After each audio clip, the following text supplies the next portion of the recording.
খানাকুলের pole ১ নম্বর পঞ্চায়েতের এক ব্যক্তির মাটির ঘর পড়ে যাওয়ায় এলাকার প্রধান এবং অঞ্চল সভাপতি কী করলেন দেখুন। খানাকুল ১ ব্লকের অন্তর্গত পোল ১ গ্রাম পঞ্চায়েতের প্রধান সাবিনা খাতুন এলাকার কোনো ব্যক্তি কোনো গুরুতর সমস্যায় পড়লে তৎক্ষণাৎ নাকি তাকে বা তাদের যথাসম্ভব সাহায্যের হাত বাড়িয়ে দিয়ে থাকেন।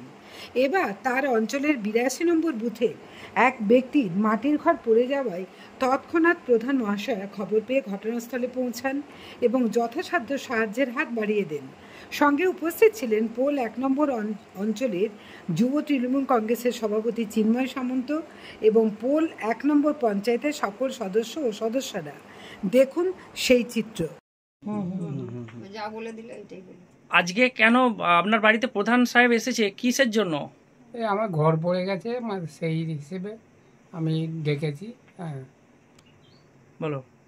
আমি ঘর আমার ভেঙে গেছে, পড়ে গেছে বন্যার জন্যে। আমি মেম্বারকে এখানে ডেকেছিল, মেম্বার দেখেছে, দেখে প্রধান সাহেবকে তাকে অনুরোধ করে এসেছে, এসে আমার এখানে উপস্থিত আছে। বলো।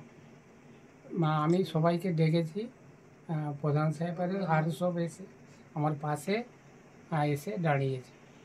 বয়সটা আমার 60 বছর। কি নাম কি? বাঁশরি মাঝি। আমাদের বয়স্ক মানুষ ঘর পড়ে গেছে, প্রধান সাহেব সবাই জুড়ে এসছে,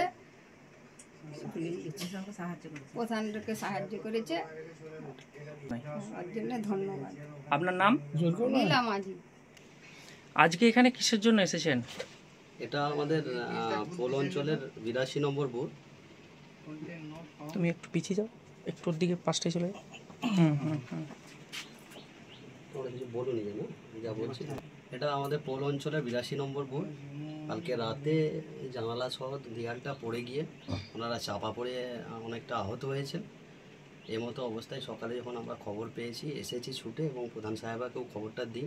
তিনি নিজে পঞ্চায়েত থেকে ওনাদের পাশে এসে দাঁড়িয়েছেন, ওনার সাধ্যমতো প্রশাসনিকভাবে যতটা সাহায্য করার করেছেন এবং অসুস্থদের জানিয়েছেন যে যতটা সম্ভব সাহায্য করা যায় ওনাদের পাশে সরকারিভাবে যতটা থাকা যায় থাকবেন, এই আশ্বাস ওনাদের দিয়ে গেছে।